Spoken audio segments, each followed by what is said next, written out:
Ready to turn your Kvcore listing into a beer magnet? Let's dive in. First, log into your Kvcore dashboard and navigate to the Marketing tab on the left-hand side. This is your mission control for promoting listings. From the drop-down menu, select All Marketing. This gives you a bird's-eye view of all your marketing tools. Kvcore's smart campaigns are where the magic happens. Click on Start a Campaign to choose from pre-built listing promotion sequences. Browse the templates and select a listing promotion campaign that suits your listing's features and target audience. You can also customize a template to make it unique. Time to tap into Autopilot.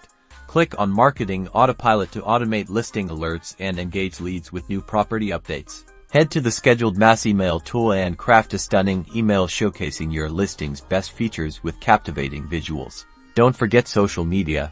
Head to the Social Media tab. Select Post to Social Media, then choose a listing to share. Leverage eye-catching images and compelling descriptions to grab attention. Want hyper-targeted outreach? Click on Targeted Audiences. Now, use the interactive map to define a precise geographic area around your listing. Refine further by layering on demographic filters like age, marital status, and homeowner status to laser-focus your message. Finally, track your results in the Analytics dashboard. Monitor website traffic, lead generation, and engagement to refine your strategies and maximize your listing's visibility. Now, go get those buyers.